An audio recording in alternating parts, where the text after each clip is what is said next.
Hello and welcome to a new episode of Review. Today we will take a closer look at a Boeing 7878, the Dreamliner in the colors of Avianca. As always, we start off with the box, and here at the top we can see we have the Avianca branding, and then we do have the cutout so we can get a glimpse of the aircraft inside.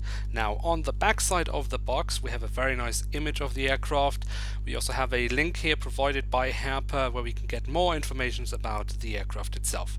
That's about it for the box, so let's take a closer look inside. And here she is, the Boeing 7878, the Dreamliner in the current colors of Avianca.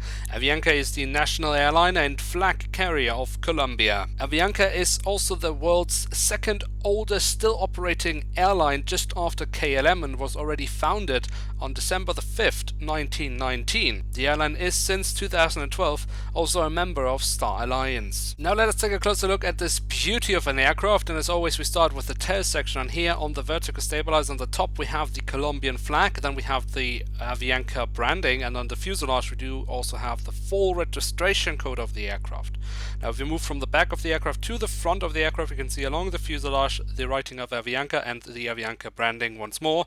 We have of course the Star Alliance branding and the Colombian flag once again just under the cockpit window. And just above the cockpit we also have the emergency hatch, as we can see right here. Now the two perhaps most spectacular details on a Dreamliner in my opinion are of course the engines and the wings. And if we start off with the engines here, we can take a look inside where we can see the fan blades, but perhaps maybe even more spectacular just the engine nacelle. If we take a look at that from the outside, very beautifully detailed. I really love the engine nacelles that they're using here in this case.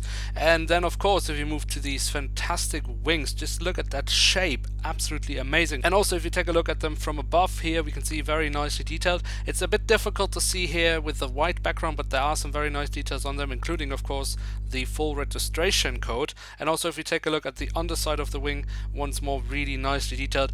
I apologize that you can't really make it out, but if you were seeing it with your naked eye, you would see a lot of nice details on the wing.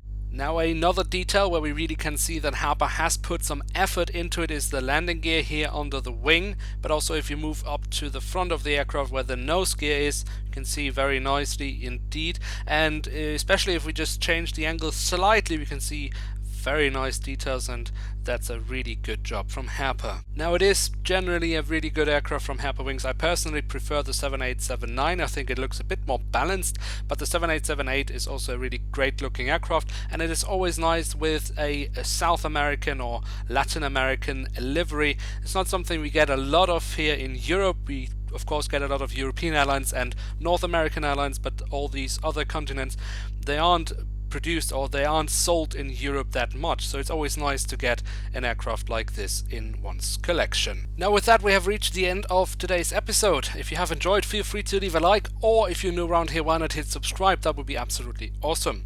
And don't miss out on the next episode of Review, where we will take a closer look at an Airbus A320-200 with winglets in the current colors of Lufthansa. With that I would like to say thank you very much for watching, hope to see you soon again. I'm checking out, and bye.